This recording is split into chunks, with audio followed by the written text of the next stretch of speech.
Hi everyone, let's have a look today at doing a face swap in Photoshop.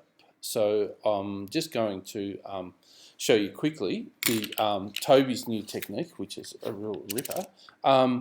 So let's move through it now. So this is one I've done earlier, but we're going to merge together a photograph and a painting into a into a bit of a humorous montage. So to start out, what I'm going to do is get myself some sort of historical portrait here. So I've got one in my browser. I'm just going to go copy image. I'm going to go back to Photoshop and I'm going to make a new document. So if I go Command M, you'll see that brings up some different options here, but the main one I want is clipboard, so that's going to be the same size as the image that I've just copied. So let's go create. Okay, so that's good, and let's just paste it in Command V. Let's just ignore those and say don't show again. Okay, so we've got our initial image that we're going to work with, and then we've got to go and get ourselves another one. So what I've got loaded up is it's good to do these with kind of like weird, characters that are semi-recognizable. So in this case, I've got a copy of David Hasselhoff, and so I'm going to copy him, and I'm just going to pop him again straight into this image. So I've got two layers over here on the side, and I can start to line these up a little bit. What I like to do then is I'm going to turn down the opacity, and I'll zoom in a little bit, and I like to get their eyes and match up where the irises sit. So I find that that's a good. I'm using Command T for transform. That lets me sort of shrink the head a bit, start to get those eyes, and I can do some rotation as well so that things start to line up. So it's getting there now. Have a look. I'll push it down just a little bit further. That's good. I like it. And I might even come in just a touch more so that I can see that the eyes and the mouth line up as well. So I'm sort of looking at how these line up. That's looking pretty good. So I'll move the eyes around. I like it. Okay, so that's good. So I can push the opacity back up now, and I can see I've got the two images here ready to go.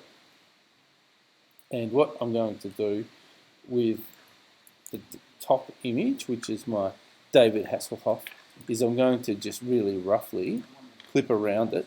And you don't need to be too particular about this, but I'm just using my polygonal lasso tool. So I'm keeping kind of the most recognizable part of his face, a bit like a mask. Okay, so I click around, you can hit return to finish, and you'll get that marching ants selection tool there. So let's just go select inverse, okay, and so I'm on the David Hasselhoff layer. I'll hit delete, so that leaves me with kind of like a mask to work with, and that's looking pretty good. I might actually just remove actually, no, that's fine.